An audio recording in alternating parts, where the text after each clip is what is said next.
നമ്മൾ ലാ ഇലാഹ ഇല്ലല്ലാഹ് എന്ന് പറയുമ്പോൾ നമ്മുടെ ചുണ്ടുകൾ തമ്മിൽ കൂട്ടിമുട്ടുന്നില്ല എന്നത് നിങ്ങൾ ശ്രദ്ധിച്ചിട്ടുണ്ടാവും. മരണവേദന ഏറെ കഠിനമാണ്.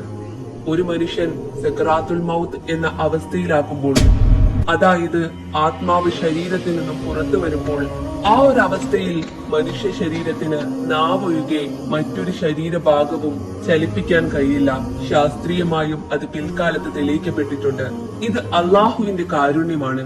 ശരീരം ചലിക്കുന്നില്ല, അപ്പോഴും നാവാണ് ചലിക്കാൻ കഴിയുന്ന ഒരേ ഒരു അവയവം.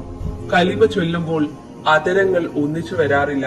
അത് മരണത്തിന്റെ സമയത്ത് പോലും പറഞ്ഞു തീരാനുള്ള സൗകര്യത്തിനാണ്. ലാ ഇലാഹ ഇല്ലല്ലാഹ് എന്ന കലിമ ചൊല്ലാൻ കഴിയുക എന്നത് സ്വർഗത്തിലെ പ്രവേശനത്തിനായുള്ള വഴിതുറക്കലാണ്. അള്ളാഹുവിന്റെ ദൂതൻ പറയുന്നു, നിങ്ങൾ മരണാസന്നരായ ആളുകളോട് ലാ ഇലാഹ ഇല്ലല്ലാഹ് എന്ന് സാക്ഷ്യം വഹിക്കാൻ പറഞ്ഞു കൊടുക്കൂ. മരിക്കുമ്പോൾ ഇത് ആരെങ്കിലും പറഞ്ഞാൽ അവൻ സ്വർഗത്തിൽ പ്രവേശിക്കും എന്നത് ഉറപ്പാണ്. മരണസമയത്ത് ഈ കലിമ പറഞ്ഞു മരിക്കാൻ അള്ളാഹു നമ്മെ അനുഗ്രഹിക്കട്ടെ.